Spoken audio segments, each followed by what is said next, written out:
Hey everyone, welcome Guys. to the Friday live stream. How you all What doing? up, George? Hi, Mr. Deltoid. And George is joining us. Hey George. Hello. What's happening? Happy or sad equinox, depending on your perspective and I guess which side of the equator you live on. This begins the 6 months of the year where we're on the bottom half of the analemma and we lose light and it's going to be dark and cold. Yeah, Good. but the next 2 months are going to be awesome. Then it goes to shit. Yeah. Between now and Halloween. Yeah, basically. Today is amazing. I don't know what it's like up for you guys, but today here in Bethlehem, It's beautiful. my gosh. Yeah, it's gorgeous. The weather broke and it went from Perfect really day. cold and rainy to really gorgeous. Perfect. Do any of you guys get seasonal depression? No. No. I don't think so. No, it's just constant.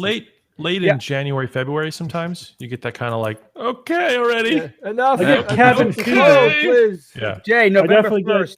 I'm really bummed November 1st. I but know. I don't think that qualifies. That's Halloween depression. Post-Halloween. Post-Halloween depression. It's Yeah, I legit, mean- man. It only I affects bring- Bob. I bring it up because last year, I think it's just overall because, the whole COVID scenario has been so depressing that last year I noticed I was getting a little like, like I just can't take this shit weather anymore. You know what I mean? I don't know if that qualifies, but it was a daily thing. It wasn't like it just hit me for a half an hour. Mhm. So what would you recommend I do, Steve? Like massage? Exercise. Oh, Acupuncture. exercise. Okay. Sunlight. Yeah. Sunlight. Sunlight But on your face, man. It's amazing. Like just like 90 seconds of like legit just put sun on your face. Yeah. I recommend that you Don't get a burn yourself. hydroponic herbal garden. A coffee Very enema specific, Steve. How would you and know? a balsam specific. Steve, tell us Yeah. the truth. Could you turn your camera a little bit so George can see what you're talking about? Yeah, it should be in the frame. Anyway. There it over there. is. My Yeah, hydroponic I'll herb make garden. Oh, See it? yeah. That's what it is. Herb garden. Mhm. Yes. It is. Steve, Nice. is there a Trucking. time when you turn to your plants and talk to them? Right. No, never. I never speak to my plants. Can you do it I now? I just water them. Not anymore. Not after what happened. Not after what they did to him. Yeah. Um, all He those speaks years to them in ago. other ways. Those bastards. Herb. Well, Screw well, you, the- Herb. Your plants. The I'm just plants looking that screwed forward Steve to over fresh is actually- mint tea in the middle of winter. That will take care of my Ooh. seasonal depression. Nice. What about that fake plant in the back of the room? What are your feelings about that plant? You Let's know, see. it's there. It breaks up the monotony that would The otherwise white. be my closet doors. Yeah, of course. Which is its only function in existence, and it does it well. Thank you. It's a dust collector, right? You're a little bit. natural at feng shui, Steve. You just got it in your blood. We got to Yeah. paint that white door. We have to do something with it. A mural Yeah. or something. Put a plant in front of it or something. I don't know. that is easy. If you move the plant, there's actually a paint of a plant behind it. Actually, George, you recently ran, swam, and biked your way into a mini triathlon. Yeah, tell me about that. I wouldn't say mini, but sure. Was it mini? It was a smaller version of the big ones? It was called, it's a half Ironman. Half Ironman. Okay. Yeah. So it's the second biggest one you can do. So I wouldn't say it's not to toot my own bicycle chain or anything, but yeah, it's there's the Ironman, which is the full, and then this was a half. It's called a 70.3. So it's if you'd like the details, it's a 1.25 mile swim. Damn, man. It's a 56-mile bike ride. Wow. And then half a marathon, 13.1 miles run. Yeah. That's an achievement. I could not do that at all. Thank Wow. you. Yeah, it was a thing. There It you was go. a thing. George, Wow. like the day before, do you get nervous? Like what's happening in your head psychologically? Well, yeah, I mean, because the day before you have to go register and drop your bike off. And so you drive into this, it was in Atlantic City. And so you drive into this massive, it's taking place on a former airstrip. It's like a military airstrip that's now turned into like a baseball field and just like a gathering place. So it's this, there's 1,700 racers, right? Yep. And about 1,680 of them are the most fit people you've ever possibly seen. Yeah. Like they're just gorgeous humans and just fit and so you pull into this thing and there I am, pulling out my little bike and I've got my little protein bars and it's like, okay, like they're serious competitors. Right. Like this is on bicycles what that they cost do. more than my car, in wearing shorts that are more expensive than a month's rent for me easily. Sure. And you're just so you kind of get thrust. And I'm not a bro kind of guy at all. Like I like to do sports, but I like to kind of be in my own head, and I'm not a high five kind of guy. And there's 1,600 of that right there. So that's it's a little intimidating, and everybody's nice, everybody's cool, but they are just hardcore because it's a pretty decent physical challenge.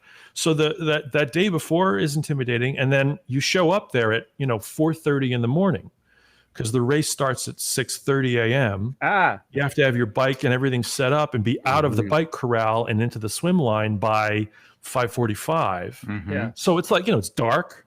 You're in the middle of 1,700 people. Again, most of which could probably just, fold you into a pretzel if they wanted to. Not that they would do that, but just this mental thing of like, they're here, they're like this, they're ready for the race. And I'm just like, I just want to finish and survive. That's kind of my thing. So it's intimidating. But then you start chatting with people and it's, we're waiting for the race and there's so many people. So like the race starts at 6:30, with the swim, but there's so many people that I didn't touch the water for 40 minutes. Yeah. Because there's you're all in these kind of like waves that you have to kind of like go through. And so you just start chatting with everybody. And I'm kind of looking around at one point and I said to the guy next to him, like, there's a lot of white people here. I'm not really comfortable with it. There's just like a lot of white people. I'm not feeling comfortable. And he laughed and then we just started chatting and stuff. And then you just start talking. This is your first time, last time, Yeah. And so it's intimidating. And then as soon as you kind of hit the water, you just focus and do the thing and you realize, okay, the next 6 hours of my life are going to basically be in pain. Yeah. And that's okay. It's all about pain, man. It's all about like the best compliment I ever got from a coach at a gym that I was working in a couple of years ago was he said, George, you're really good at being uncomfortable. Like you're really, and that's what it comes down to. A lot of it, it's not how strong you are. It's not how big your quads are. It's not whatever. It's how comfortable are you with being uncomfortable and pushing yourself to the degree that's healthy and smart, not to the sort of point of severe pain. But it's like, you're really good at being, he'd watch me work out or do whatever. Like you push yourself and you're really good at being uncomfortable. I'm like, yeah, I am really good at being uncomfortable. And that's kind of what it comes down to. So it's like, I'm going to be uncomfortable for 6 hours and 15 minutes. Plus you have focus, right? I mean, I've worked with you so much at this point. You have a particularly acute ability to remain focused for a long time. George, over here, please. Yeah, I mean, like when we do Nexus, you're on for 9 hours. It's a similar thing in a weird way of like you know that okay, the next X amount of hours is going to be this thing. So if it's Nexus, it's 10 hours of like I'm basically on. I got to be paying attention to what's being talked about so I can ask questions. Blah, blah, blah, blah, blah. Or if I'm like in Vegas or something, it's like I'm backstage for 7 hours. So it's a similar sort of thing. So it's like uncomfortable for whatever. But I think that same mentality works for. It's just you happen to be on a bike, for 3 hours and your prostate's the size of a pumpkin and that's what you do. So you get all numb and tingly down there. Oh my God, the bike was the worst because it's just endless. It's they have this course, right? And you start on the course and you're chunking along. You've seen it laid out like in the little app that you download. And then all of a sudden you realize, oh, wait a minute, this huge course that we're doing, this loop that we're doing, all the way out down the Atlantic City Expressway, all the way to exit 5 and then coming through the thing, we have to do it 3 times. Yeah. So it's like, holy crap. Like, you do the first lap and you're like, I'm not even halfway done. And I've been on the bike for an hour and 10 minutes so far, and and it's just like every little, it's not so much it's not the member, it's the what is it? The taint, which is just like, get off the bike. What are you doing? And that can cause a pudendal neuropathy, which you'll learn all about in this week's show, the etymology of the word pudendal. I didn't know. But you get off the bike and it's like, okay, good. All I have to do now is half a marathon. Yeah. Forget it. That's all. Yeah. But Hey, George, George, what is it? I got a question after Bob. Go. Yeah. What does it feel like, George? Or Jay. After you do this half Ironman, when you can actually say to yourself, I can eat as much as I want for as long as I want over the next, say, 10 hours, right? Because that would be what would be motivating me to get to the finish line. It's funny how that, and I kind of messed up because I really didn't, my calorie management was really poor because I always worry of when you eat too much, then you have this like, if you gotta poop during the race, forget it, or let alone some kind of stomach distension that might be happening anyway because of exertion, because of heat. I mean, I was close to heat prostration by the end of the run anyway, because it was 2 hours on the boardwalk in Atlantic City, no shade. That was going to be my question about cramping. I didn't. It was just you just get run down, and you see it in my time, like the splits on my, I was doing 7.5 minute miles for the first 2/3 of the race, and then it just like dropped to 9 and 10 and 11 minute miles because I just hit, I never stopped, but I just hit this wall. I'm drinking, but then I realized, oh, okay, I had a little heart monitor calorie burny thing which I put on after the swim, and I burned 5,600 calories. Yeah, and I didn't have breakfast. I had like a power bar.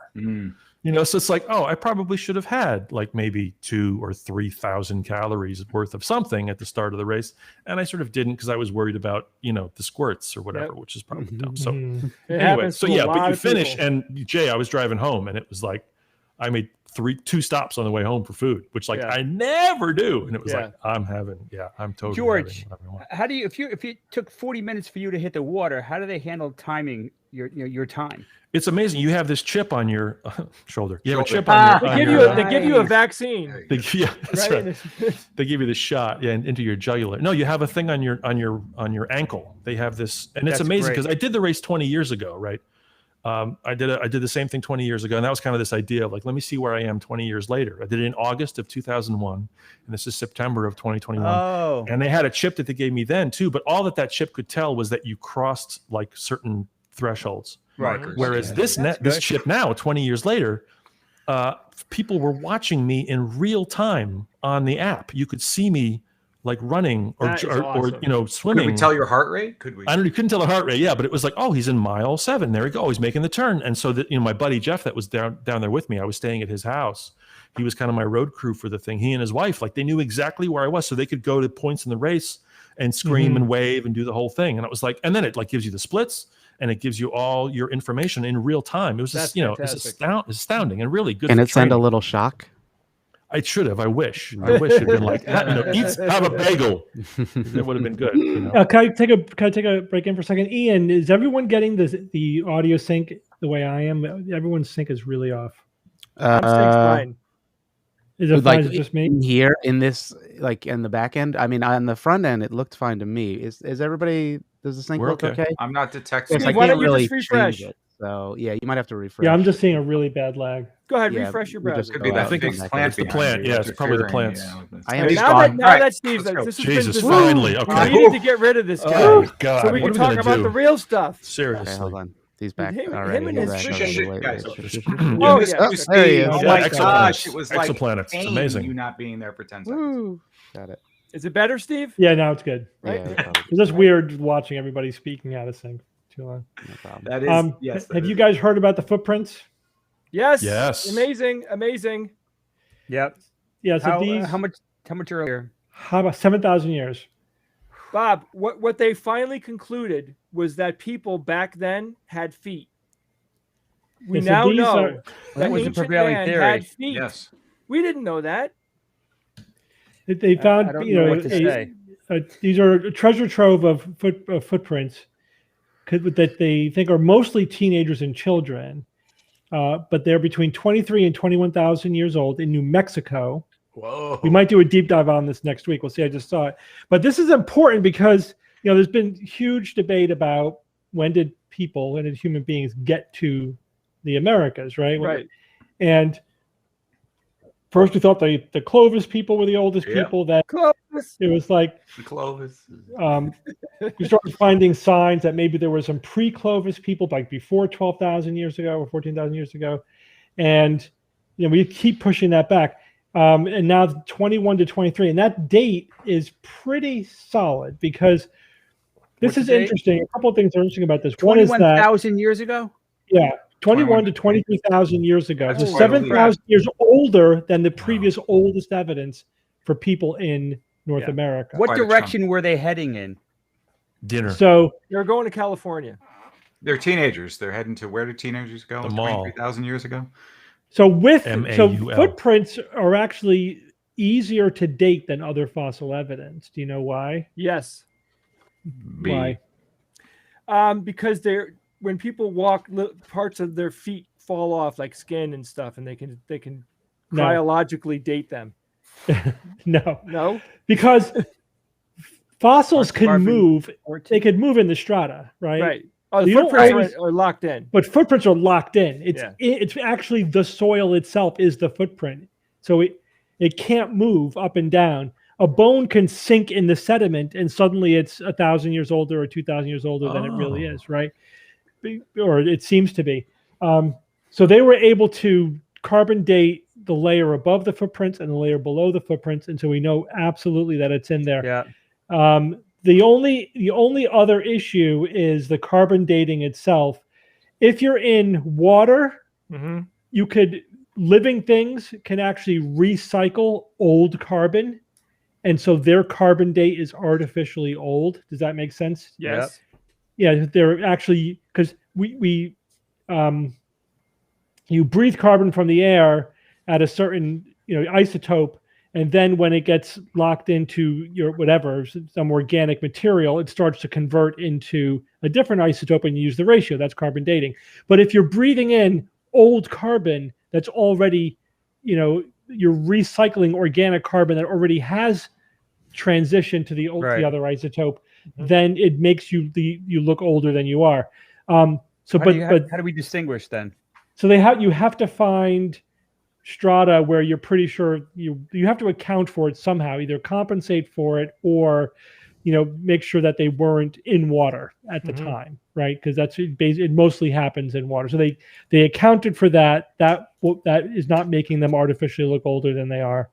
So very interesting. I've been following this whole story of when did people get to the Americas, for a long time, and this is huge news. This is What always gets me Huge. though, Steve, is that for footprints to be preserved in that way, you need to have some event that happens soon after, because you would know, like if there's a big storm afterwards, those footprints are gone. They've got to be preserved relatively quickly. So I would think so what they think is that they were in shallow water, and that's why it was muddy, which preserved the footprints, and then but then that was it. And so sediment would fill it in and protect it.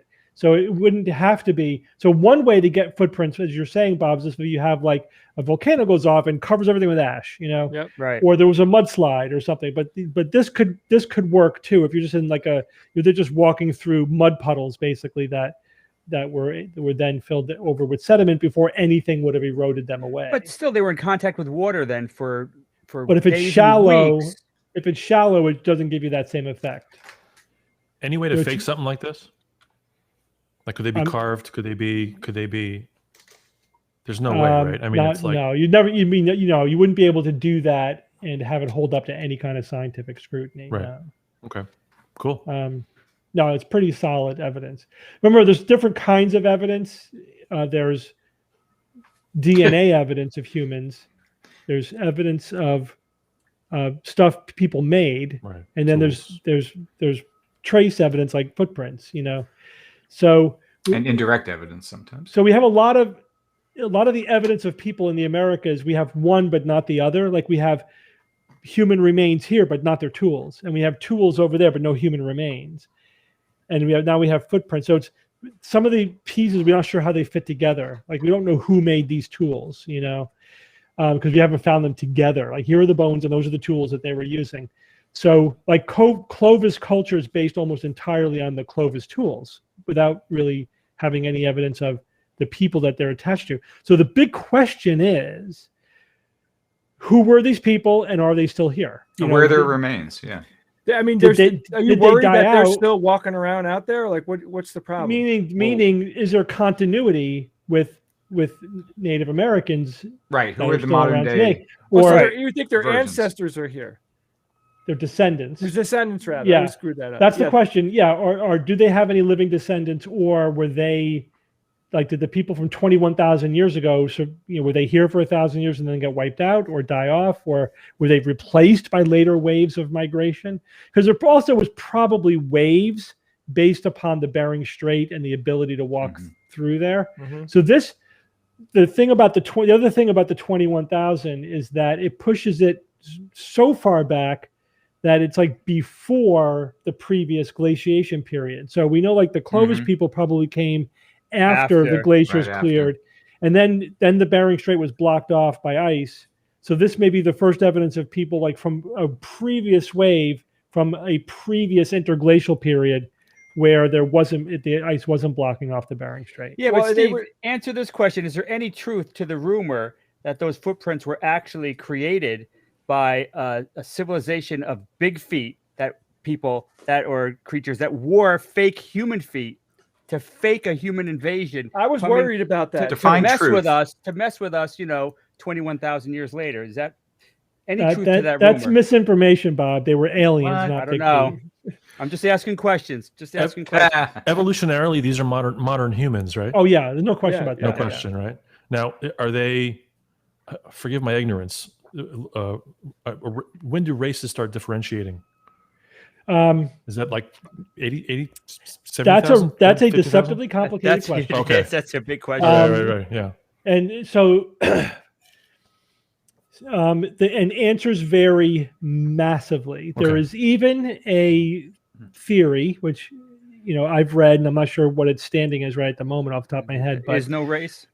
no, well, I mean, there's that, race is but- kind of a fuzzy line anyway. Yeah. Like, where do you draw the line? But identifiable subpopulations, Mhm. and of course, if you're talking about fossil evidence only and not genetic evidence, and that limits it to things that you could see anatomically. But of course, now we're getting really good at getting DNA out of fossils, and so now we could add a genetic layer to it.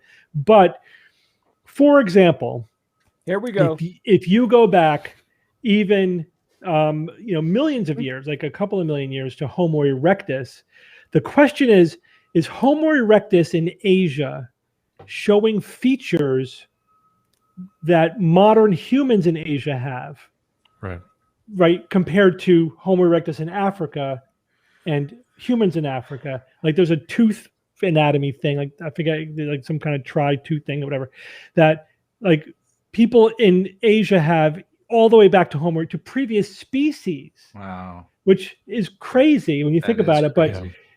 it's like, are there sort of genetic traits that or sort of exist there? Because there's also all kinds of interbreeding happening. So I don't know. It'd be It- environmental. it- Just an environmental adaptation. no, but this is not that. This is like clearly It's just not a that. genetic drift thing. It's not an environmental Okay, adaptation. interesting. Yeah. So I don't know. Yeah. So it depends on different lines of evidence and how you look at Okay. it. But it could be a very long time. That's the bottom line. But in terms of some traits that are now, predominantly in Asia versus Africa versus Europe or whatever. But in terms of like modern humans, when did modern humans split up into the different populations, which we now basically continents is what you're talking about when you're talking Right. about race. Right. When did we divide up to the different continents? And that is probably something like 120,000 years ago. 120. Okay. Yeah.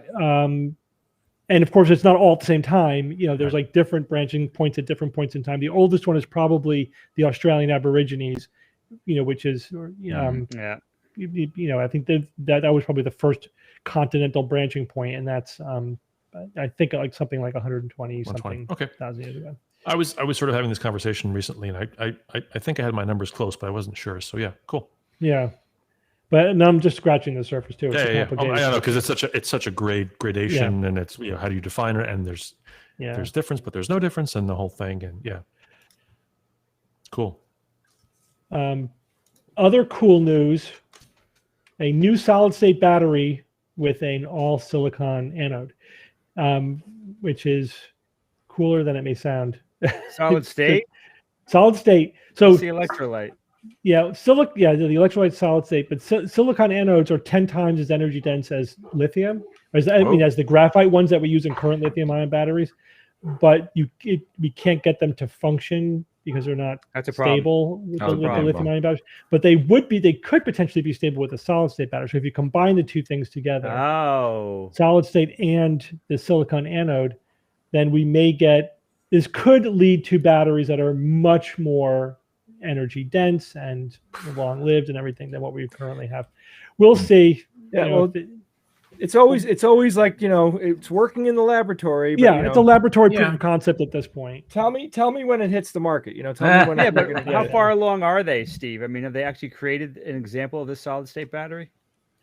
Right now, all I'm going off of is a press release. I haven't done a deep dive yet. I want the arc reactor. Come on. Yeah, I know. It's coming. Imagine chop. I am confident that there will be a day when a fusion reactor is turned on and it's generating positive energy, and it's going to be one of the biggest news items of all time. It's going to be really cool.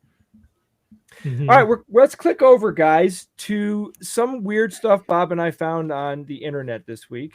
There's nothing weird. We need a title to come swooping in, Jay, and say Bob and Jay's or Jay and Bob's. We're cool working Reddit on it. shit. All right.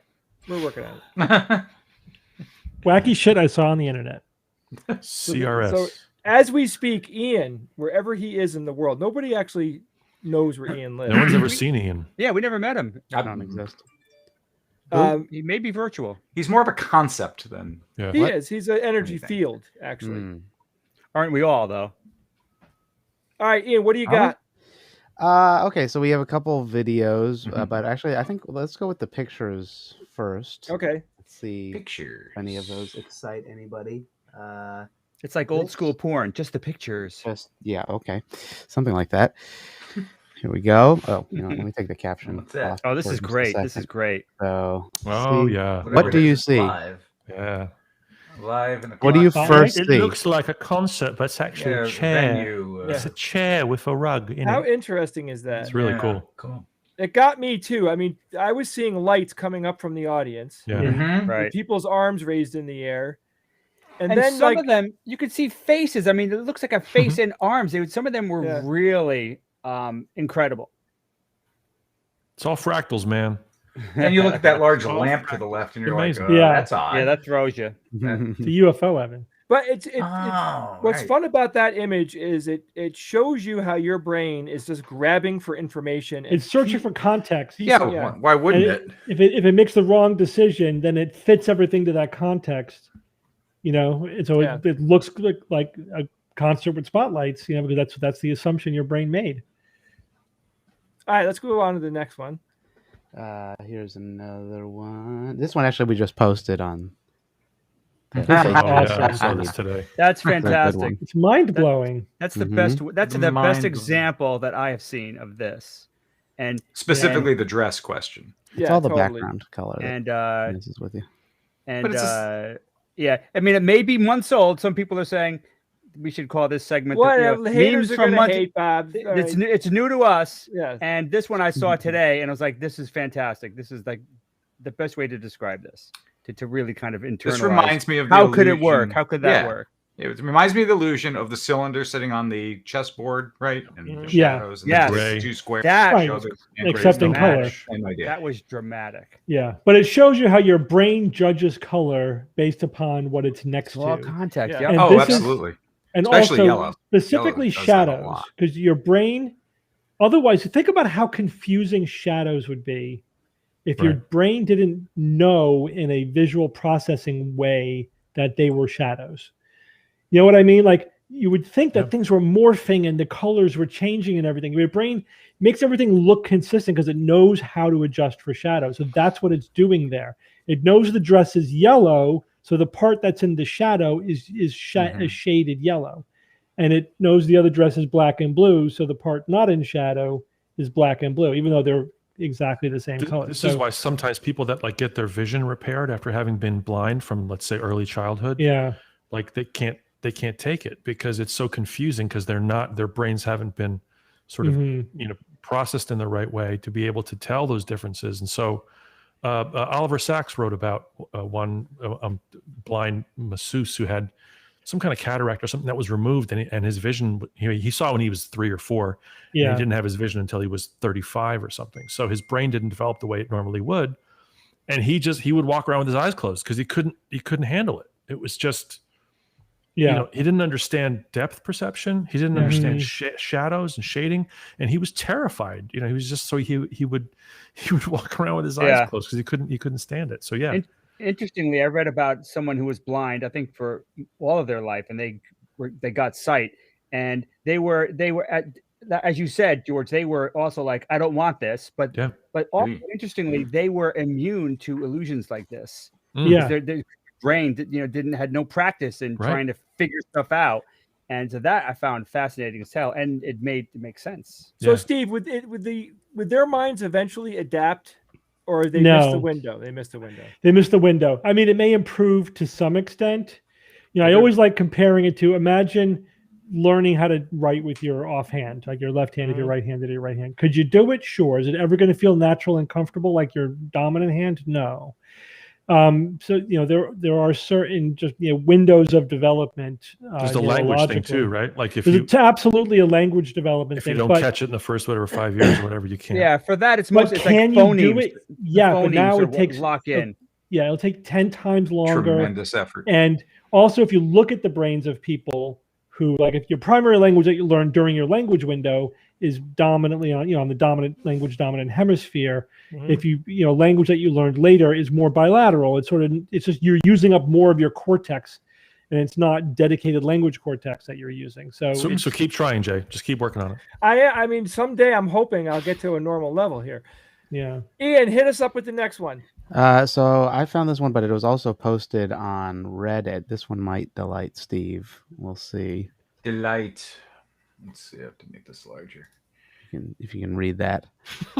The case for Fahrenheit, I believe. I like that. Well, I mean, I think it shows pretty conclusively that I'm correct. Mhm. I mean, let's face it, that Fahrenheit is the useful scale when it comes to life, environment, and human comfort, right? Yeah. Right, because how And many Celsius dead is people are good complaining for about science. Celsius when they're dead? That'll be a good micro debate. That'll be a good throwdown. I think you said that you wanted to take Celsius, right, and have it or something like that. Or my criticism is, if when they invented Celsius, if they just made water boil at 200, it would have been fine. Rather than 100. Why does it have to boil at 100? There's nothing metric about water boiling at 100. 100. It only is now because once we used that as the standard, we integrated it with everything else. But if we had made it 200, that would be metric. They just blew it because they used it freezes at 0 and boils at 100 as if that is somehow inherently helpful, but it isn't. And it would have brought it more in line with the range of human temperatures where humans actually live. Water boils at 10, and so what is it today? It's like 2.77449. Right. There's also a unit with size units. I think Fahrenheit has better sized units, in my opinion. But I'm totally biased because I grew up in a Fahrenheit system. I get it. Yes, we did. And miles per hour too. Thank you. Before I forget, getting back very briefly, Captain Disillusion did a great show about the dress. Yeah, the blue yellow dress thing. We suggest you watch it because not only is he incredibly informative, but he's as funny as shit. That guy is so. There's no not good Captain Disillusion. I know. Yeah, right. He's just. I don't know how he does it, but every single time I watch one of his shows, I laugh. All right, Ian, what do you got? Which one do you want to go to? Should I guess we'll table the longer discussion just for a moment and just do the short ones, the light and stuff. Then we'll do the heavy stuff. All right, here we go. Here's this one coming up in just a moment. The brave men and women that fought for this country and that are fighting for this country to keep it the greatest country in the world. But it's not just remembering them. So this was done with AI. Fighting and them standing up for this country and sacrificing everything for this country. So obviously they took the bottom one and then they de-aged him in the upper one. Was that called the Botox feature? What is that? I mean, it's just remarkable. Yeah, it's a deep fake, right? It's I is guess that you deep fake or is it an actual? Can you have a deep fake of yourself? I don't know. No, it's not a deep fake. It was just done with AI. Deep fake is more where you have deep fake is a little bit more complicated because you have to have like an actor kind of subbing in. Well, no, I thought that the deep fake text is just it's like a sampling of the whatever you're putting onto the face. Mm-hmm. I just wonder. I don't know. I mean, I guess you could call it a deep fake. I mean, from what I read about it, they weren't calling it that for some reason. Okay, because there are different techniques. Yeah, because you can do it like through like you said, AI. You can do it through computer animation. You can do it through like airbrushing, like virtual airbrushing of the actual sort of image, or then you do the deep fake thing, which like that seems to be the best, the deep fake stuff. I'm fully convinced that whatever kind of media exists in the future, it could be in a 3D environment, whatever it is, if it's regular movies, if it's virtual reality, that they are going to be plucking the most famous actors from history. Like if their estates allow it. Let's make let's make a fourth Conan the Barbarian with Arnold Schwarzenegger starring in it. Yeah, Jay, season 4 of Star Trek with all the original. That's the thing. Yeah, it won't even be that. It'll be like, oh, do you want to watch Richard Dreyfuss play Han Solo? Okay, here it is. Yeah. Here's the Star Wars version with Richard Dreyfuss playing Han Solo. Give me a second. Okay, I rendered it. Hybrid. Yeah, I mean, like all of that is going to happen. It's all going to happen. Yeah. All right, next video, please. And some will be awesome, and some will be horrific. Oh yeah, some will be an abomination. Yeah. By the way, they're using the term neural network, but that's just like a generative process under deepfake. So it is kind of. It's just a computing process, the neural network. Yeah. So it's all a deep fake. Okay. It's all deep fake. Speaking of which, let's see what this one is. What the hell? Oh yeah. Can somebody explain to me why I'm 53 years old and I didn't know that turtles can run until a couple of days ago? But those are robots or whatever, those are right? Tortoises. Aren't they like mechanical? What? Isn't that Disney World? I thought it was AR. I thought it was. Wait, all right. We need our audience to help us here. Could somebody find out if those in the chat vote? I thought isn't that the gate that like it's Disney and Doctor Strange comes out from that in front of that gate? Or am I crazy? Are you serious? No, honestly, like honestly, the actor playing at this point. And that those are animatronic, from what I understood. Olivia says it's Teenage Mutant Ninja Turtles. Well, if that's the case, they can go as fast as they're programmed. That's what I thought, but maybe not. I just find it fascinating though. Like let's just say it's real for now. We'll find out. We'll find out if it's real. Let's say it's real though. Isn't it weird if that's real that none of us knew that turtles can run or tortoises can run? Can we see video of actual tortoises running? Do we have? I'm looking for it. I'm like it makes me a little angry. If I missed that, if that slipped, you were lied to your whole life. Yes, Jay. Lied. Let's look at it one more time. I prefer to watch. I don't really see shadows under them, but maybe maybe they What are they, I like, think- wound up and just released? I think mean, they're how in do the they- environment, but they're like mechanical. They're They don't look mechanical. mechanical. That would be almost more impressive if they were Yeah. mechanical. Yeah. They are. They would. Well, it's like the Boston Dynamics robots dancing around and stuff. I'm not seeing anything in the chat. I mean, apparently nobody knows the truth at this point. I prefer to watch tortoises having sex. Anyone work for Disney out there watching this that can fill us I mean, I in? found some other videos that are like nature videos of tortoises running pretty fast. So I don't think that that's unlikely. Okay, it's CGI. It is. There's CGI. There you go. There's an Instagram artist that has shown a bunch of videos of like dancing penguins, and it's like, All right. So okay, good. I feel Oh better. yeah, I saw Show it that again, in, show it again, show it Mary again. Poppins. yeah, it's got a weird movement. Look at. I love the sound. It doesn't also make logical sense that they would Well, why would they be running in react this circles? way. Why would they run in a circle like this? What's the impetus? Were they chasing food or they? Really, I mean, because you've got the camera's moving. Yeah. That's pretty Right, cool. and If it's that is choppy. CGI, that's pretty cool. Very well done. Well, it's, Very, yeah, very- AR You get the is fake, pretty you get good. the fake motion that they can do. Again, Captain Mhm. Disillusion talks about this all the time, where you have a station, you have a locked off camera, so you can do all the effects, and then you move the camera virtually. But that looks like it's actually, in someone's hand. Well, they moving. shucked that Gimli Patterson film all around. That's what gave that fake Bigfoot thing its kind of realness to it. You look at it without the shake, and it's like, oh, that's but a that's guy it's a walking dude. Yeah, across the that's- yeah. frame. Yeah, you guys Right. have all seen that where they That was great. correct the They shape, stabilize it. All of a sudden, it's and like, it's oh, that's stabilized. Tom. Yeah. so looks like a Patterson guy Gimli. just It's That's just it. Tom and the thing. Yeah. Yeah, We should play that if somebody can find it. All right, Ian. Let's get and to the it's next it's one. not the Gimli film, Evan. It's the Gimli. Gimli. Gimli. All right, here's the next one. More. Oh yeah, I sent this to Jay. This is Turkish coffee. I find this fascinating. They heat the sand up, and then they make the coffee in that cup by rubbing How it hot into is the that sand. It's got to be crazy hot. It's very man, 'cause hot, it's- and the deeper you go in the sand, the hotter it is. That's why. It's How kinda hot can kicking it sand? down. I mean, to the point, like to that temperature. I assume you get can- in Oh, that- yeah. All right, so Oh, yeah. what we have to assume, Evan, because of the water boiled very fast, that it's definitely warmer. It's hotter than boiling water temperature at sea level. I'm assuming, right? So, How- but you know, the there isn't a radiation lot, of the heat. How could you put your hand over that and not burn your skin? I think the sand actually holds It's the heat insulated, very well. right? It Yeah, does, yeah. It's like it's a conduction. I mean, it's not going to. And again, with the coffee in there releasing- has got to be almost boiling when they put it in. The Yeah, stand. Okay, It so just that's pushes true. it, gets it to the pushes it point. over the top. So it And, so Probably that a you- thin layer Yeah. or two of it. and there's which probably helps. fire underneath that sand. I would think. Oh, yeah. Right. I mean, Mhm. A source, sure. Or running turtles that are heating it up. I think Really? the turtles That making is the tea, friction. actually. all the way down. Mm. But also I also like that video because I know that coffee is supposed to be like one of the best kinds of coffee you can get in the world, and I want to taste it. It just looks really good. Yeah. Mhm. yeah. That's just When they an write your ancient- name on the cup, it says Sandy. Mhm. Nice.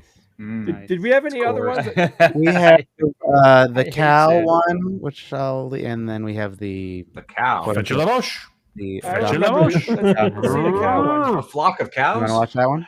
Yeah. Sure. It's a well. So this one I'll don't probably know. have to pause a couple times because you'll probably want to talk about Cows have paws. Doctors in India are warning against the practice of using cow dung in the belief Oh my it will ward off God. COVID-19, Mm-hmm. saying there is no scientific evidence for its Oh, effectiveness trigger warning. and Let's that it pause it there. risks spreading other diseases.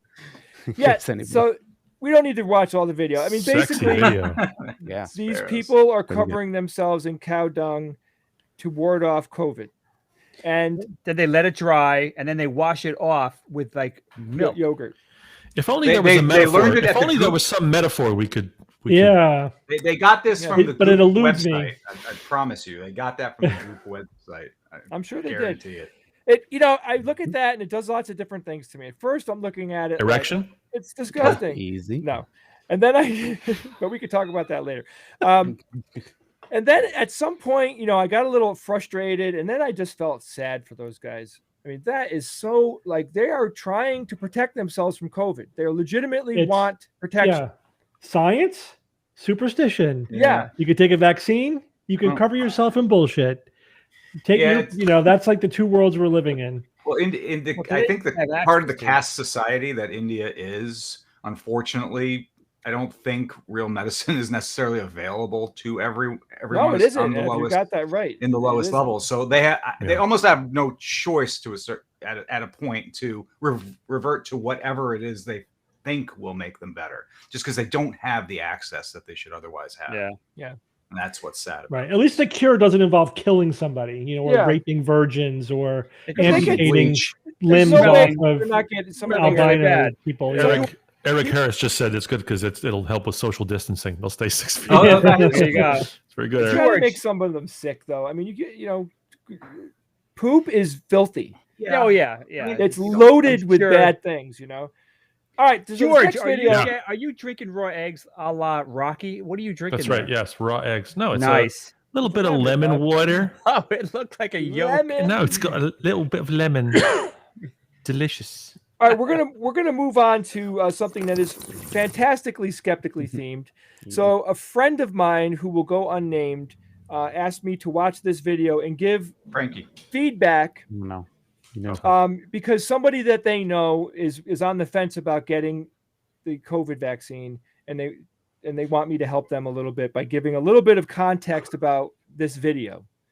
So let's watch it. We have a few. We're going to jump it around a little bit, just get to the meaty parts. But let's start. I don't exactly have a timestamp entirely, but we're going to specific variant. Oh no! And when that variant mutates, the vaccine no longer recognizes it, and so it's like you're seeing a completely new virus. And because that's so, you actually get more severe symptoms when you're vaccinated against one variant, and then it mutates, and then your body sees the other variant. So there's a potential, and the science shows that, in fact, with the flu, if you get vaccinated in multiple years, you are more likely to get severe disease, you are more likely to have more viral replication, and you are more likely to be hospitalized, both in adults and in children. All right, we are seeing.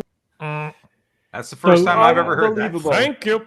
This woman has a PhD in what? And she is speaking entirely out of her ass. She is. So I watched this whole video, and so she again.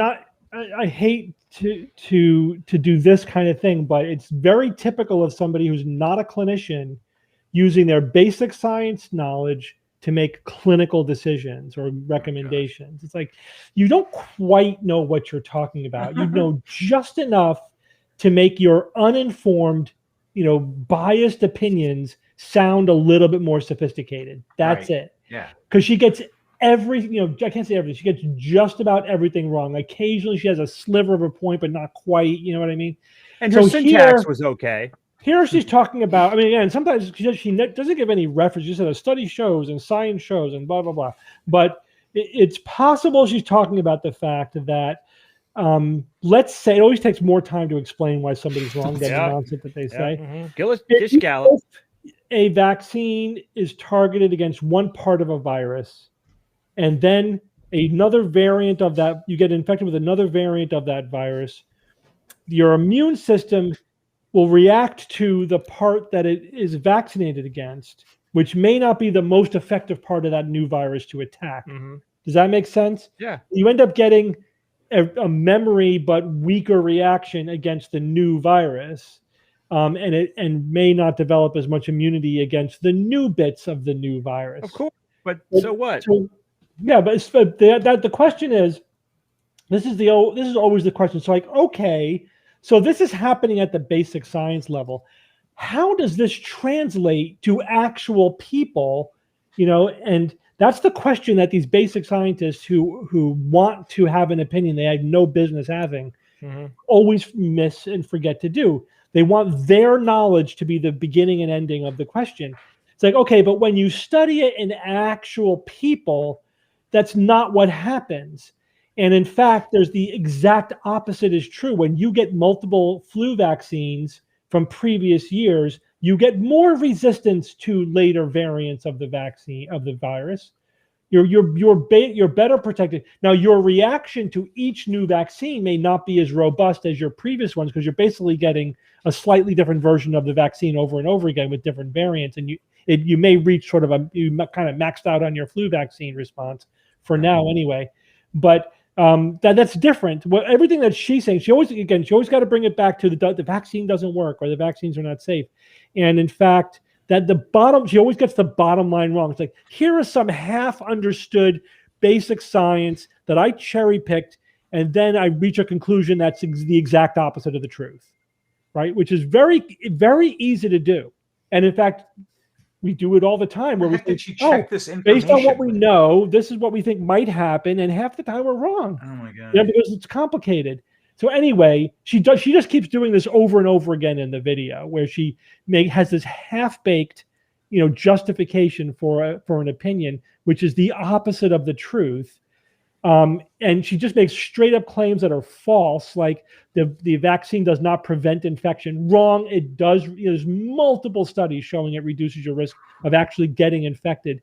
And then, making statements like the vaccine wasn't designed to prevent infection. What does that mean? First of all, it's wrong. The primary endpoint was symptomatic infection, but secondary endpoints were like asymptomatic infection, markers of that. So she's just wrong. But even if it were true, who cares?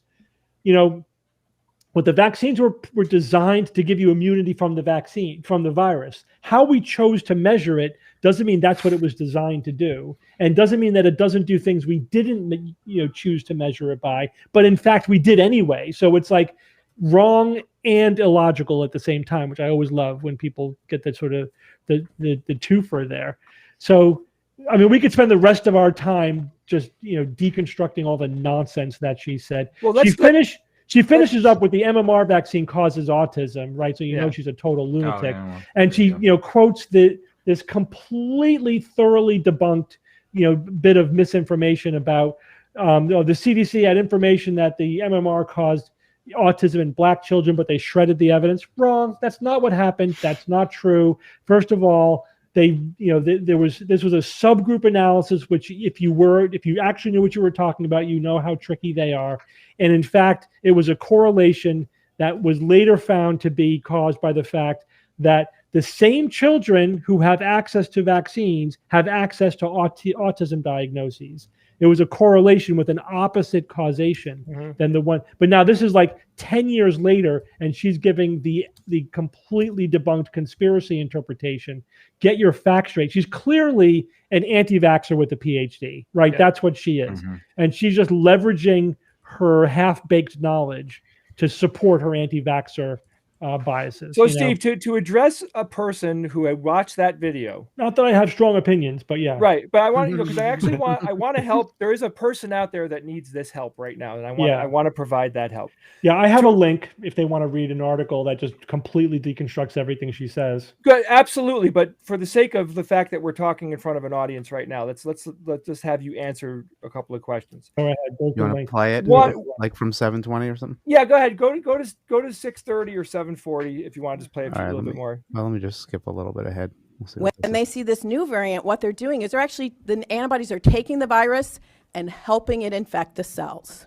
All right, that science was just published this week. She's saying we need to be looking at the science, and we need our policy saying that to reflect the science, and we also need it to reflect our rights. The Delta variant. Yeah, nobody has any idea what she's talking about, so I don't know what she's getting at. So she's misinterpreting something so much that we can't even figure out what reverse engineer the source of that particular nonsense. Steve, so wrong, it's not even wrong. In this regard, when we're talking about COVID-19 and the global information that we have, we have a unbelievable consensus about the effect, about COVID itself, about how to treat COVID, including the facts about the vaccine, as the CDC states it. Right. And then we have this single doctor over here who is giving us a let me cut to the chase, Jay. So here's the thing. She's a crank. And we use the term crank specifically to refer to people who have some knowledge, maybe some background or a degree, but they're not engaging with the scientific community. If she thinks she has this all figured out, why isn't she communicating through proper channels to other experts for their feedback? Science is a conversation. You have an idea. You have to express it to other people who have the background knowledge to evaluate the quality of your idea. Right. You just talk to the public. If you think, I know better than all the experts because I have a PhD in some tangentially related area and I've got it all figured out. It's like, no, you don't. And if you spoke to people who knew what they were talking about, they would explain to you why you're full of shit. But because you're not doing that, you're just a crank. And she's clearly using it because it fits her ideology and her political leaning. Brutal. Yeah. All right, great. And Steve, please supply that link. I did. It was I posted it in the chat. You're fantastic. Yeah. All right, so I think we could keep going, but I think you get the idea here.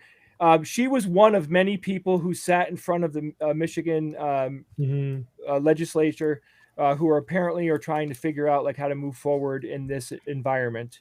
And it frightens the hell out of me that somebody like that actually even got to sit in front of the people who are making decisions on what's going to happen. But that's it. The world, we look at what's going on. It's happening all over the place. We have crazy stuff going on in Australia right now with anti-vaxxers. I'm watching it unfold, reading posts that my friends that live in Australia are saying. It's at the point now where it's dangerous. I mean, physically, to be at these rallies, it's getting violent.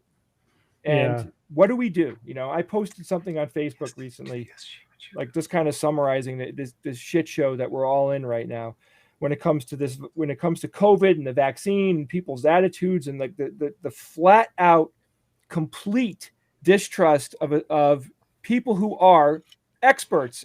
Well, that's that's what we have to address. Actually, I was just interviewed this afternoon for a Portuguese station. I was interested because they introduced me in Portuguese and the outro was in Portuguese and the interview was in English.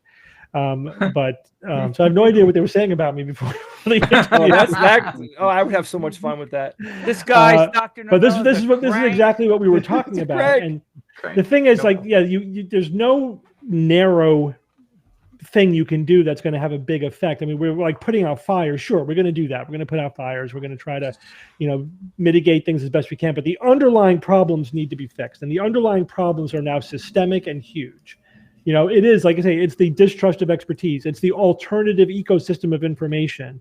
It is, the general distrust of authority, the very low bar for creating a new information ecosystem. And we're seeing the result of it. That's why you go to people with information, with facts, with references about vaccines, and they just don't believe you. Because they have an alternative source of information and they don't believe you're experts and blah, blah, blah. Like, you have to address the underlying problem. And the underlying problem is going to take a generation or two to fix if we were doing it. And I don't even know that we're doing it. To fix it, yeah. But this is going to take a coordinated effort on multiple levels: academia, scientists, communicators, journalists, government, big tech, and good luck with that, but it's not going to happen. All right, let's move on to Evan's puzzle. Yes, puzzle time. So behind me, there are letters and they are in circles. And one of the circles has a question mark, and it's up to you, the audience, to figure out what letter. And they are in diagonal lines. Which I got it. Yes, Evan, I got it. Clue. Okay. The top line yes, is thank you. The second line is goodbye. And the third line is Bob Novella. Yeah. That's it. You figured it out, Jay. Jay provided an answer. I mean, what more can be said about that? It is my truth, Evan. Steve, I know you said you got it. Just George, you have a stab at that? No, I just need about a half hour and another 5,600 calories. I promise you don't. Bob, do you need a? Just look down. Yeah, look down, I got it. I know it. Yeah, everyone. George, look down. Yeah, look down at whatever device you're using to kind of type your words. Oh wait, it's Rob. Oh, okay. Yeah. Thank you, George Rob and Bob Novella. Yeah, I wanted to have a puzzle this week. Clearly, I've been away for a couple of weeks. I wanted to kind of break in with something that was accessible to everyone, unless for people at home who don't use a QWERTY style. QWERTY? Yeah. Who doesn't use that? We use a Dvorak keyboard. That's a good question. I mean, it's much more efficient. Does anybody out there use something other than a QWERTY typewriter or type keyboard? I have everything in one row, just one. Yeah. And then, like a chicken, I use my nose to type. So it takes forever, but just my wrists are good though. Mine has just 4 keys, and you have to type them in different combinations in order to get to different letters. I use a stenography machine. Yeah. You ever watch a stenographer? Like, they're great.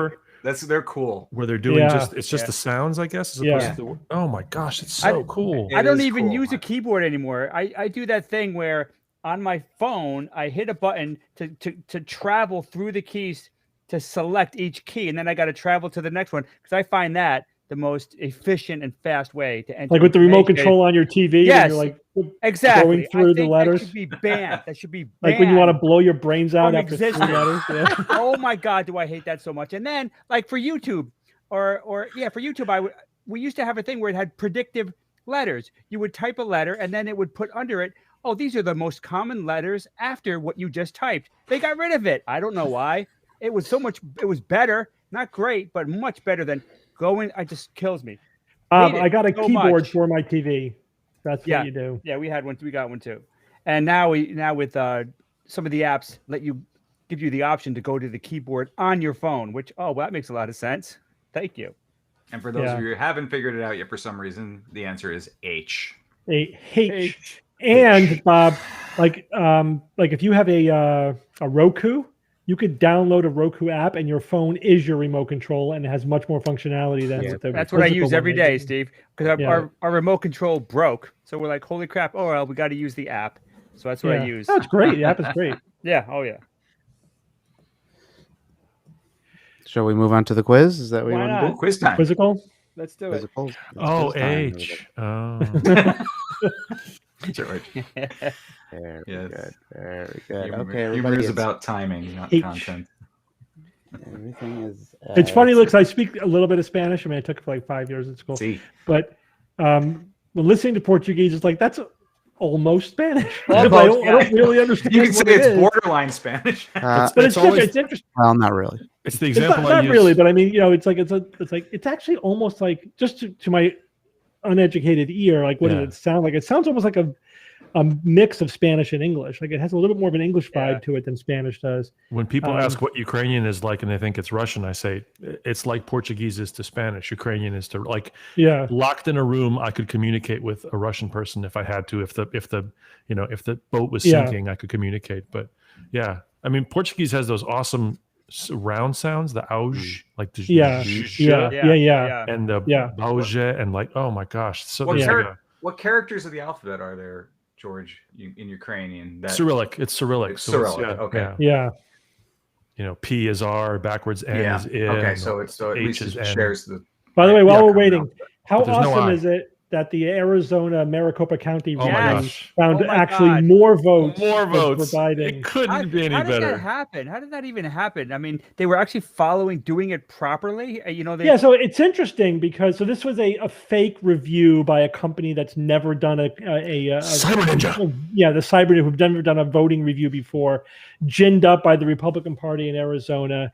The purpose of which they said, we just want to restore faith in the voting, but the actual purpose was to undermine faith in the voting. And so, we were pretty much expecting that they were going to come up with some totally bogus result. And in fact, they found, this is not just based on the preliminary memo, they found that like 360 more votes for Biden than for Trump. But they still are trying. The thing is, it doesn't even matter. Again, we talk facts don't matter. They're still using like whatever little irregularities they found here and there to undermine confidence in the voting and to recommend voter suppression laws. So it's like, it didn't even matter. Didn't even matter what they found. There was a post deleted though over on some Trump something. I don't know, whatever his current Twitter equivalent is that he does these posts, and he said yesterday they posted a thing saying we're awaiting the results of Arizona, the wonderful, brilliant, hardworking, whatever people that are trying to figure out the thing, and they deleted that today because it was like, oh crap. And now they're doing a review in Texas, a state that he won. Yeah. What's the logic behind that? Well, I mean, I don't think audits necessary. Audits are not a bad thing.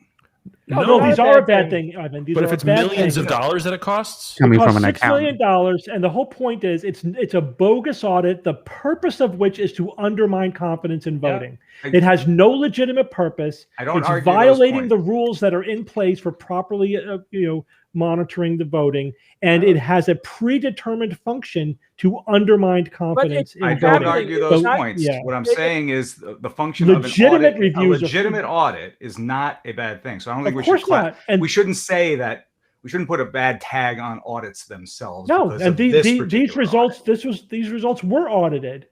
The voting, they were legitimately audited. This was not a legitimate audit. It was a bogus, ginned up audit. And again, apparently they didn't try to manufacture a fake count, which is good, but it didn't matter because they were going to use it for political purposes, no matter what it showed. Of course, I mean, yeah.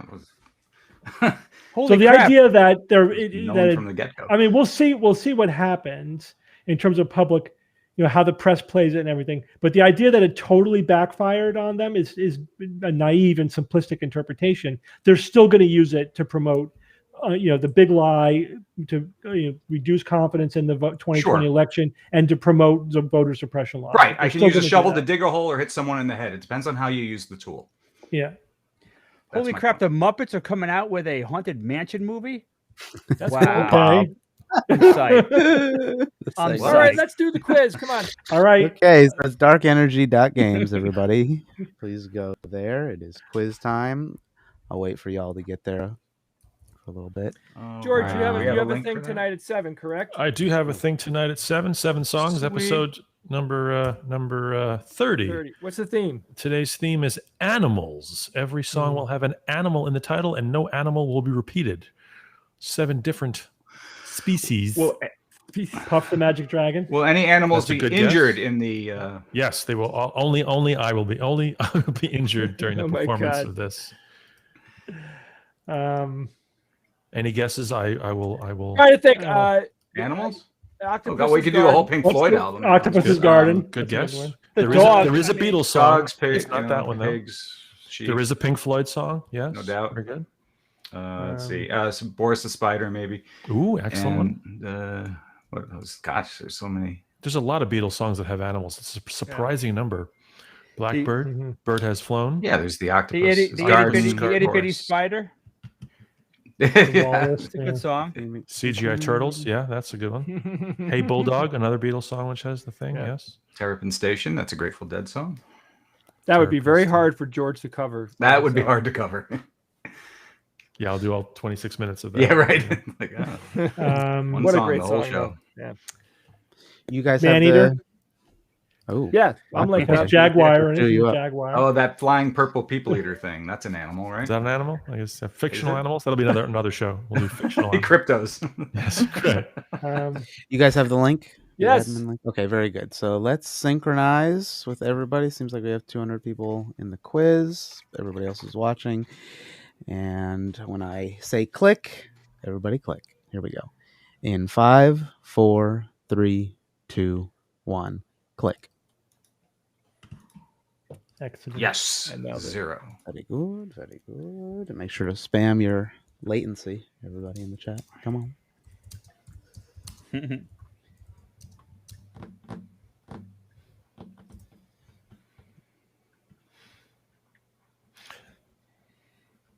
There they go. But you sent us the same link. Will there be a song from the Cats musical? Okay, yeah. Starring Taylor Swift. There we go. Yes, the special butthole edit. Okay. Cat butt. I've learned when people text me images related to Halloween that I've seen a million times, I'd never say anymore, oh, I already saw that. I act like I just saw it for the first time. Oh, that's so cool. I love it. Thanks, bro, or whatever. Because I just got 2 pictures today of these stacked skeletons, perfectly stacked. And, if it says too far behind, sorry, Bob, right. just play along. Yeah. Too far behind, just play along. It'll be probably out of sync. Maybe not. Also, here's the link from George for the 7 songs tonight. Go ahead and bookmark that. Thank you, Ian. Open it. I'll try to post it again later. 7 songs of sixpence. Bob, so a guy that lives about a half a mile from where I live has the 12-foot skeleton in his front yard. The skeleton or the Inferno skeleton? The skeleton, the original one. I got so excited when I saw it. I was That's like, awesome. "Oh my god!" I know they are so awesome. Good for one him. Of the best Halloween items of all time. Yep, I've got one, and my haunted house has three of them. So we're gonna do some funky stuff. All right, let's do this. All right, should we go? It is quiz time, and away we go. What is reflexology also known as? Zone therapy, extremity manipulation, foot homunculation, talus pressure points. Reflexology. Now, Ian, we have to read the answer because people have been emailing us saying, "I'm I read listening them.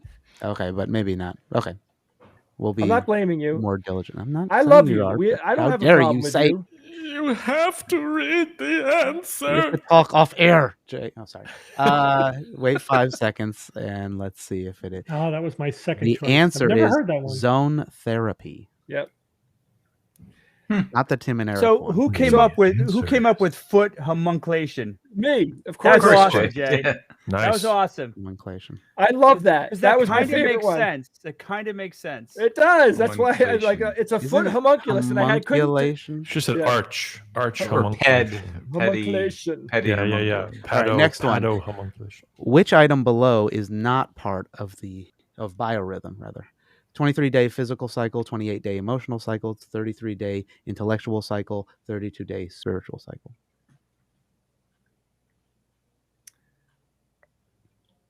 I know it's a biorhythm theory. Just for But yes, it's biorhythm theory. Hence the For those of you on capitalization. Quaaludes, it's biorhythm.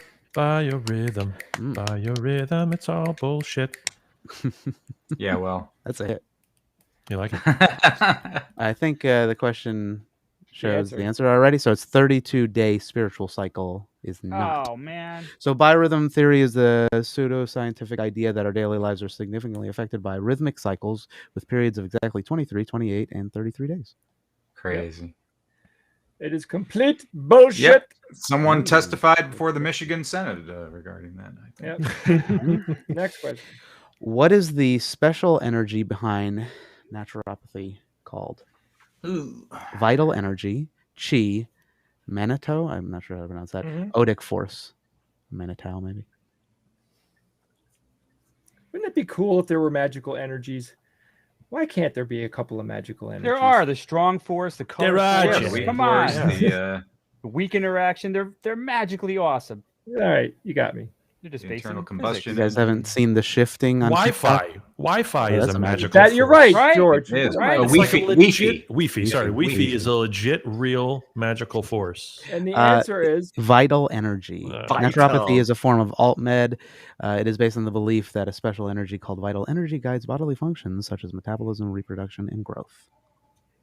By the way, the other things are also considered, real energies, like odic force. Yeah, they're all For the- different names for vital energy. The, but the not- Norse people like Prana. Odic force. Probably be another one. What pseudoscience did then 9-year-old Emily Rosa disprove? Applied kinesiology, cupping therapy, hollow earth, therapeutic touch. We should all get this. I hope so. This was my. Emily Rosa. If you don't know who she is after the live stream or tonight when you're in bed, look her up. She did She's something awesome. amazing. Yeah, there's a long paragraph At after 9 this, years so I'm old. going to try Isn't to- she like Here we go. 40 now Go too? So the answer Okay. is, wait for it, therapeutic touch. Probably late 20s. Emily Rosa, early 30s. born February 6, 1987, is the youngest person to have a research paper published in a peer-reviewed medical journal. 20. At age 9, Rosa conceived and executed a scientific study of therapeutic touch, which was published in the Journal of American Medical Association in 1998. Real life When she Lisa was Simpson. 11, I guess, right? Yeah, Mhm. Yep. Yeah. pretty cool. Very cool. So simple and elegant, Yep. right? Yeah. Totally. And the final question. Final question is, which of the following is not a part of palm reading? Heart line, head line, fate line, spirit line.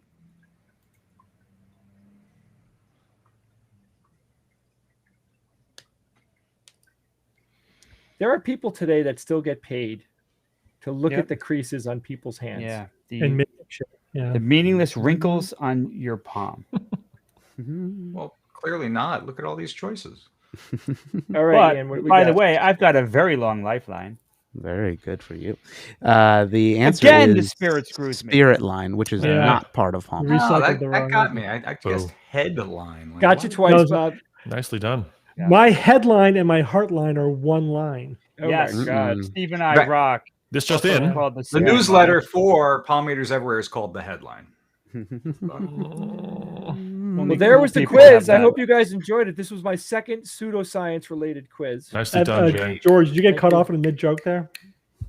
No, he just Yeah, moaned always. at my bed. Yeah. Oh, Yeah, wait, it was just a finish groan. it, George. Who cut you off? No. No, it was just a groan.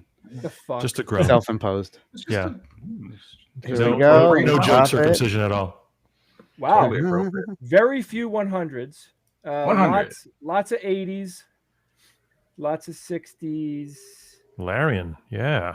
I don't think Pretty it's even for the mix. SGU. Was Federal it? ICAC. Way Oh, to go. Way to go, Lime. SGU did 65%, right? Mm-hmm. Something like that. Pretty good. Pretty good. Pretty good. All right. Pretty Most good. people got the vital energy one. Beautiful. We have another video for Jay. I need to go, gentlemen. I need to go. All right, George. We'll see But you soon, I brother. We'll so post that link. appreciate you all and your lifelines and your headlines and your butt lines. Oh, Most of My all, byline. especially Bob. Just your mind. Yep, knew you were gonna say that. Thank you, bro. Good luck And tonight, if George. you want to tune in, please tune in. It's going to be fun. It's always a good time. Our chat is very lovely and fun.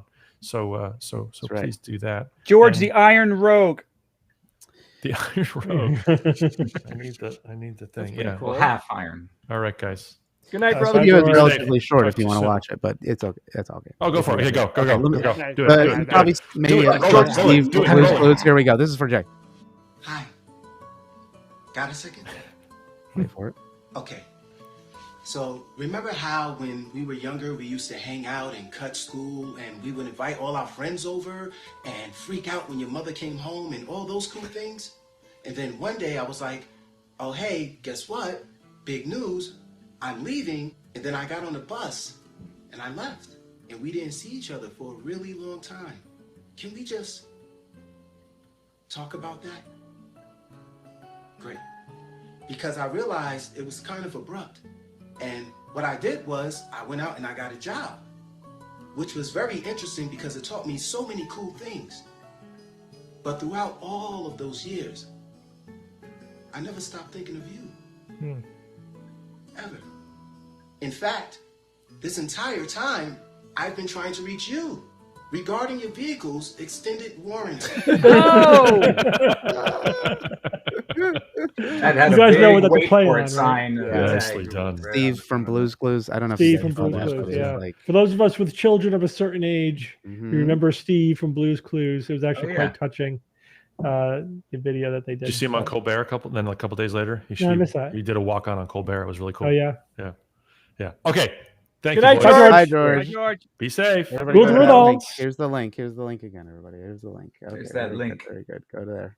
Link I've heard so I had much no about. idea where that was going. I'm like, I what? know. I know. That's I what was perfect. expecting, like, I knew is a you jump scare going to I happen or did. something? Me too, Evan. I was like, there's going to be a freaking zombie mouth or Yeah, something like that. I have had those videos completely make me scared shitless for a nanosecond. Oh, Like, I've had, like, Come on. you can, but that's Bob, what it felt come on. like. It A felt jump like scare that. will affect anybody. Anybody. True, You have but this you know, calm thing that sort of draws you in, and you're listening, you're paying attention, and all of a sudden, whatever Yeah, like this head happened- pops up with no bottom jaw. Oh my god! I remember the first one of those I saw on the internet. Remember, like this is like Yeah. back in the '90s, like literally the '90s, when you had to download it line by line. But you download the video, and because we were already doing the skeptical thing, it's like, oh, debunk this ghost video. Yes, right? I remember that. If you look closely in the window, you Yes. can see a ghost. And there's just like this on the screen. Totally got me because it was the first time, that I experienced course. such a thing. well, of Because it course was the it got you. 90s, Sure, it got you, but what was your reaction? That's the question. What was the reaction? You know, Startle. I was just. Okay, some people though, I've seen startle scares. That's like that startle, where but then you get people mad afterwards. lose You get their shit. Yeah. They scream and run away, and like they have an extreme I don't do that. reaction. I laugh. But I Just tend to checking, just laugh. checking. So we have a couple Fine. questions. Yeah. This one's a little AQ6y, but how jealous Good. are you that Dune is out in Europe? I'm Wait. biding my time. It's out. No, it's The released today. anticipation builds. Steve, the What? 24th. It's coming. I heard it's coming out the 24th today. We That's should have access to foundation. it. That's Yeah, foundation. right. That's what we're talking about, isn't No, it? No, Dune. Dune. I Dune. said Dune. God, I'm jealous. Hear what you want. Wait, now, can we watch Dune from home though? Is it a home release or do you have to go to the theater? I don't know, actually. That's a good question. Somebody look it up in chat. Thank you very much. Next question. next Steve, question. What is this? Oh. What is this from? I think I accidentally That's stole from this from your Fallout. house. It's from Fallout. Okay, this is Fallout. Fallout. Accidentally. That's Cogswell. Yeah, this has become part of Well, my gosh. collection. somehow this was yours and it got mixed in with my robot. Yeah, how did you get it? That's mine. I think my robots kind of took it. You know, it happens. That was a gift they from take my stuff. daughters. Thank you, because we played Fallout together. Now he's got all. Wow, your daughters must like you. He likes his buddies, but we'll talk about There's also another Fallout no. thing over here. There's a lot of Easter eggs behind me if you pay attention. Yeah, there's a lot of stuff. Most of anything interesting in Steve's office I purchased for him. Yeah, Jay likes to take credit for everything. Now, some of them are from Jay, some are from my daughter, some are from other people. Send you an Easter egg. So Dune will be on HBO Max apparently. Okay, good. Everybody? I will watch it. Another question, AQ60. Are you excited by today's Doctor Who news? Russell T Davies will return as the showrunner. I am, now that I've heard it. Yeah, there you go. Awesome. That is effing awesome. We were just talking about that the other day because again, it was with my daughter last week, and we all watched all the Doctor Who together. Russell T Davies was awesome. Then some later writers came in that were not so awesome, and so that is huge news. Bob, can you show your shirt real quick? Just a couple questions asking. Science. I am one accident away from being a supervillain. Yeah, so true. Yeah. I have to text my daughter to let her know that this is happening. Yeah, so hang on, everyone.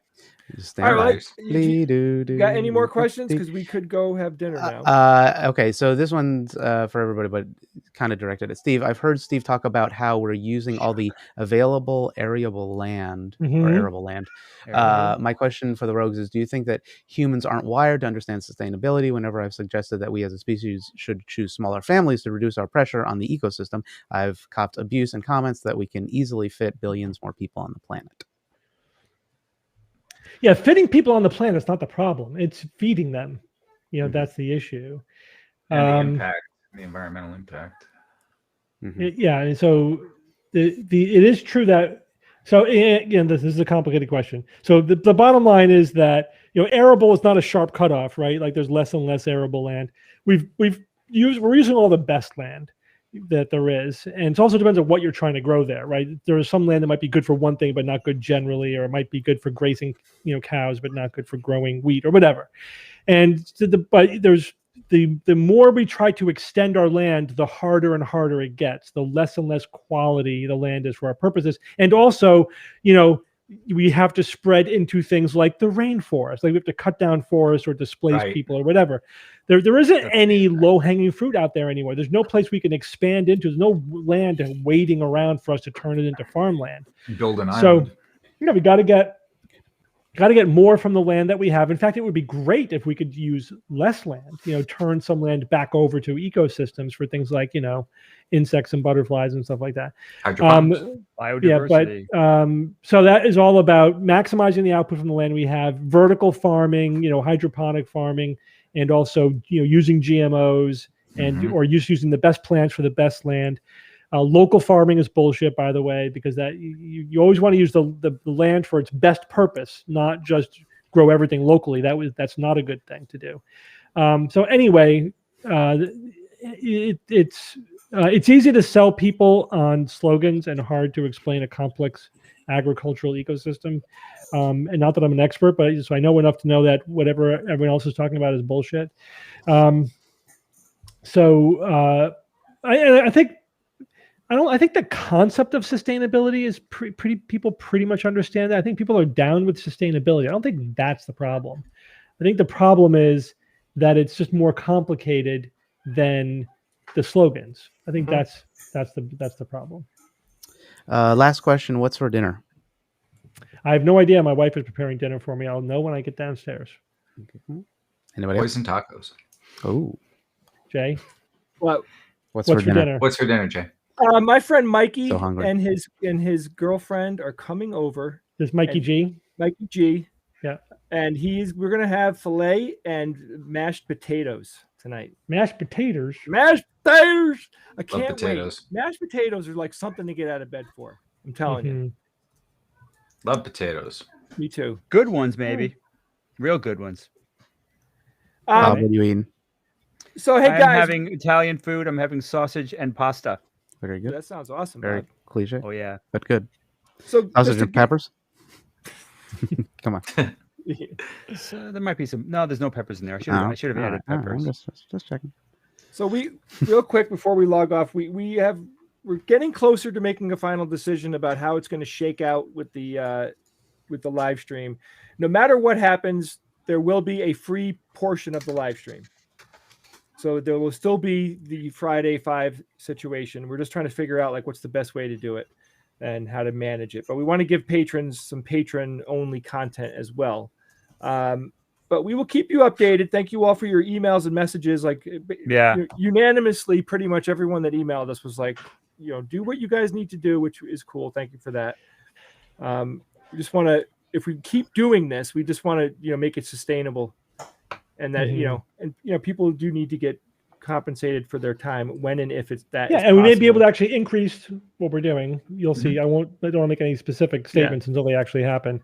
We're working on that. So so it'll be good. It's all good all around. It'll be great. Yeah, like the question is, how much would you pay to watch Steve walk out of the closet behind him, partially nude? What would you pay? You can't. There's a plant in the way. Right. You move it the actually plant. Doesn't matter because that's never going to happen. Okay. Just you can express your opinion regardless. Yeah, it doesn't matter. As a matter of fact, we're doing you a favor by saying that's not going to happen. All right, guys. Boys, have a great weekend. I love all 4 of you. And I love Ian, although I'm not allowed to use the L word with him yet because I haven't known him for a decade, but he knows it. Weird. Have a good weekend. Love is in the air. Have a good meal. Bye, everybody. Thank you so much for all the Thanks for everything. Thanks to George. Go watch George play. Thanks, Trent. See you. Bye. Goodbye. Oscar, here I come.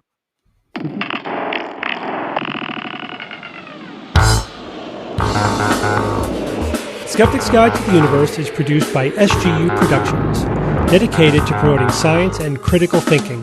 For more information, visit us at theskepticsguide.org. Send your questions to info@theskepticsguide.org. And if you would like to support the show and all the work that we do, go to patreon.com/skepticsguide and consider becoming a patron and becoming part of the SGU community. Our listeners and supporters are what make SGU possible.